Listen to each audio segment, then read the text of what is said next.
Well, welcome to Five Questions. Today we've got Zack Martin with us, and he's going to be talking about five questions on racial reconciliation. So before we get to those questions, Zack, why don't you tell everybody a little bit about yourself? All right, my name is Zack Martin. I'm originally from Tennessee. I now reside in Louisville, Kentucky, where I've been for about 12 years. I've worked with four different congregations while I've been in Louisville. My education background, I have a BA in Biblical Studies from Free Hardeman and an MDiv from Southern Seminary. And then this fall, I was starting THM at Southern as well. Great, right. Uh, And so I appreciate you joining me today. And again, we're talking about racial reconciliation. So let's just jump right in. Um, all right. Before we get to racial reconciliation, I guess we need to talk about what is reconciliation and why is it important. Yeah. So reconciliation is just, we would say, a restoration or a reunification. That includes unity and harmony. That also means that there was a breakdown somewhere in a relationship. And so reconciliation is getting that relationship back together. Uh, Reconciliation is a biblical word. So even when we think about racial reconciliation, you can't divorce it from its biblical context. Mm-hmm. Paul tells us in Second Corinthians that we have a ministry of reconciliation, which I think is very important to understand about racial reconciliation, to understand that racial reconciliation cannot be found outside of the church. Hmm. It will never be found outside of the church because race issues and racism is a sin. Hmm. It's a heart problem. So for us to talk about racial reconciliation, government can't do it. Society can't bring it about. Only the church can bring it about. You think about why is there a breakdown in harmony or unity between the races? Well, again, biblically speaking, you got to go all the way back to the Tower of Babel. So Hmm. once God Yeah. knocked it down and dispersed all the people, it has been a breakdown in races ever since.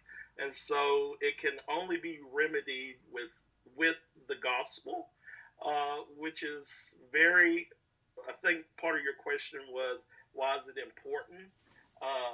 Racial reconciliation is important because it's a gospel issue. Yeah. So when we think about the gospel, it breaks down barriers and it brings people together. We think about Galatians 3, Ephesians 2. Paul talks about no longer Jews or Gentiles, there's now one race. So when we think about racial reconciliation, not only does it take place within the church, but if we're not careful, it will ruin our gospel witnessing. Mm-hmm. Because when we explain what the gospel is to a non-believer, and we say this is what the gospel does, if they look at us and see that there's not this coming together, then it makes the gospel fraudulent. Mm-hmm. It makes us hypocritical. It also takes away. It looks like it takes away, not that it does, but it looks like it takes away God's power to bring something together. Yeah. Yeah. That's so good. This is a problem that we cannot ignore. It's something that we're called to address. And, as we begin to think about the divide, I'm sure that you've heard this before. It's been said by a lot of different people, but Sunday is one of the most segregated days of the Yeah. week. And so, why in 2019 do we still have black and white churches? So if this was 10 years ago when I was foolish and younger, Yeah. not that I'm much wiser, I'm just older. Yeah. Uh, 10 years ago, and even beyond that, I remember in high school, a book came out by ACU Press about reconciliation. So as a senior in high school, I read it. Um, I would have said it's cultural issues. So I would have said people just need to get over their cultural issues, and by that I mean, for an example, how we worship. So the young punk would say, everybody just get over it, all right? Just blend the worship together, because if you look at mixed congregations today, most mixed congregations will worship like the white culture. So the black culture gets taken away, Yeah. which I understand. That's something to fight for. We all want our the way that we have always worshipped to worship. So I would have said culture, and I think that that may still be a part of it. But the much older, a little wiser Zach would also say there is no uh, inter there's no people are not intentional about it. The reason that there aren't more diverse congregations is that the intention to bring that about is not there. Yeah. That you have to be intentional about that, and that works a lot of ways. So what I'm saying is that there needs to be balance.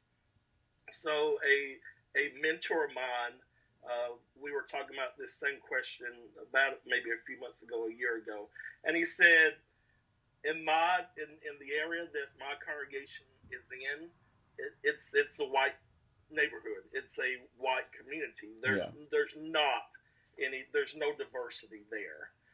So there needs to be balance. So we don't need to force mergers. All right. 10 years ago, that's where I was. But we don't need to force mergers, because our congregations need to look like our communities, like our neighborhoods. They just do. So don't force a merger, but also it's more than just a once a year unity service, right? Yeah. It's balanced. So it's more than just once a year we'll get together, worship on the Sunday night, and it's less than forcing that. It needs to be organic. Okay. So this is one example. Our young people, when they graduate from college, especially our Christian colleges, right? They move to a new town or city, and of course they want to plug into the congregation with the young adult ministry, and they want to plug into the singles ministry, and because they're probably not at the top economically, they probably live in a diverse economic and social neighborhood. But in order to get to the large congregation with all of the ministries, they may have to pass two or three other congregations. So what I would say to our young people who are coming out of college is, don't bypass those two or three congregations. Be intentional. Again, especially if you went to a Christian college or university, you've had Bible every day, you've had chapel, you have been trained, all right, to serve the church. So yes, I'm with you. I would want to be with people my own age and people that I have more in common. But also, if you're a Caucasian brother and you may pass two or three urban congregations, they need you, right?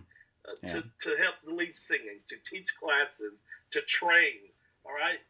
That's what I mean by being intentional and how we can make this better. And the same works the opposite way. If you are a black brother or sister and you have to pass by two or three graying and dying white congregations, they need you, right? And so if we start being intentional about where we place membership and where we can help build up the kingdom, I think it will help us with these issues. Oh, yeah. And that's why it will help us not have as many white or black congregations. Again, don't force it, right? If you live here in Louisville, we have a section of town called the West End, and it's predominantly black. It's unfortunately a segregated part of Louisville. So there are communities that are segregated for whatever reason. So don't force. If your church is in that neighborhood. Your church needs to look like the neighborhood. So don't force it, but also be intentional about Yeah. it. Yeah. That's good. And that kind of goes into what I want to ask next. And you've kind of Yeah, addressed some of this already, but what can Christians and churches do to seek racial reconciliation? right. So again, the to be intentional about it. Hmm. I don't know why I can't say the adverb about being intentional today, but to be intentional about building relationships. It's also going to take time, which means prayer, Bible study, um, what we're doing right now, dialoguing. Um, so the main thing that I think we can do is just to support each other. Again, racial reconciliation is a gospel issue. It just is. I know it's in politics and it's in society, but it's a gospel issue. So again, we want to do more than just have a once a year unity service. So then what this looks like for me, I think, and being intentional is right now I'm working for a predominantly white congregation, right? So for us to be intentional, again, in Louisville, most of the predominantly black congregations is in what we call the West End. So what we can do is when they have a gospel meeting, when they have a VBS, we go as their brothers and sisters and we help them door knock. All Yeah. right. So that the neighborhood sees, okay, the churches of Christ is they may not worship the same and they may worship in different locations, but I can tell that they're brothers and sisters because the brothers and sisters from the East End are coming to the West End and they're helping the door knock, and vice versa. If we have something, brothers and sisters from the West End come out, help us door knock, and let's show all of Louisville or wherever you may be that the churches of Christ are one, that we're unified. And it also, again, about being intentional. I know that we have several of our large congregations in the Brotherhood who will send out youth groups to do VBSs and Hmm. things for a mission project. Yeah. Well, why not within your own city go to a whatever is opposite of you, send your youth group there and host a VBS for them. Just support them in areas like that. Yeah. I think is what we need to be more intentional about. Okay, so what sacrifices need to be made to make racial reconciliation a reality?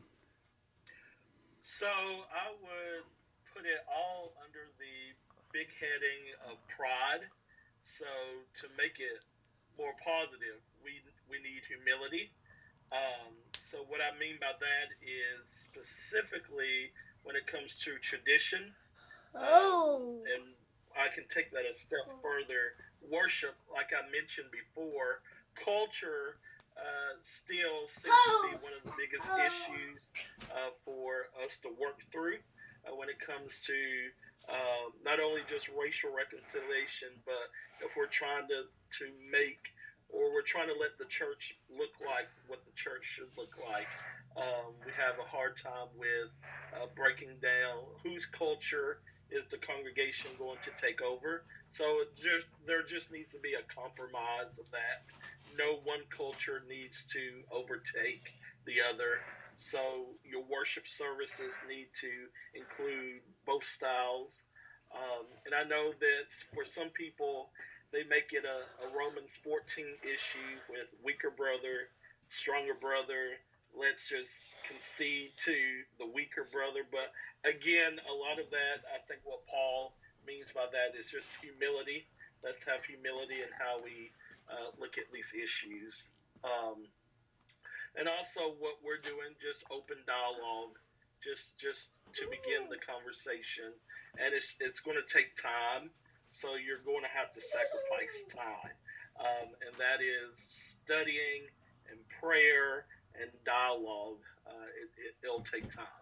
This to make it organic is not. It takes time. It's not going to happen overnight. Yeah, and just so some patience there too, you know. Yes, exactly. Yes, Yeah. from both sides. Yeah. From both sides. So Well, so as you think about the future, are you hopeful? yeah, I'm very hopeful. Um, Especially in churches of Christ, which I assume is your main audience. Um, we have definitely come a long way. I look back over our history, especially in the 19th century. Only one guy stands out, and that's David Lipscomb. He was the biggest proponent of working with those who are disenfranchised. So the legend is, when Nashville had the epidemic, he's the only one that stayed in the city and helped take care of black and white, poor and rich. So outside of David Lipscomb in our fellowship, there have not been a lot of real um, heroes we can look to until, of course, in the 60s onward. So in the 60s, you had at least two big meetings. You had a meeting at the Schrader Lane congregation in Nashville, and you also had a meeting in Atlanta. So from those two meetings with both the black and white congregations, we've come a long way. There's still a long ways to go. Um, so dialogue like this and other means helps a whole lot just to keep it fresh. I think, and this is just my opinion, which is why I wanted to emphasize in the beginning that this is a gospel issue. I think the church, especially during the civil rights era, I think the church stood back, not because the church was overwhelmingly racist. I mean, there were some, but I Yeah. think because my family goes back generations, I know the church wasn't overwhelmingly racist. I think the church always felt like it was a government societal issue. So then um, that's not our place. Our place is to preach and to teach the gospel. And so we didn't realize some reason that it is a gospel Yeah. issue. So I think even today we still, because it's in the media and it's all over the place, we still may think it's just a societal issue and that we shouldn't have a voice in this. But again, it's a gospel issue, so our voice should be the loudest voice because we're the only ones with the remedy. We're the Yeah. only ones with the cure. We're the only one that can help this issue in society, and that's with the gospel. Yeah. So I Well, do have hope. yeah. Well, thanks so much, and I appreciate you doing this. And hopefully, people watching this will take this back to their congregations, and they'll begin to have conversations and some dialogue, and that we will see progress in regards to this issue. Right. Again, like I've mentioned throughout, it just takes you being intentional.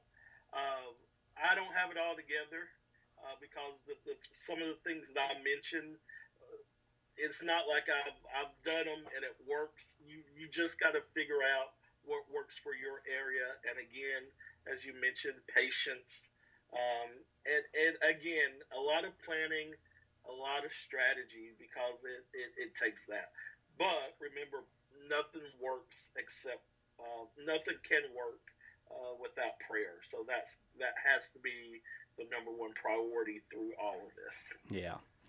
Well, I appreciate you so much joining us today and talking about this subject and giving us some great information that we can take back and use in our congregations. And appreciate everybody for tuning in. And we'll have another episode up next week.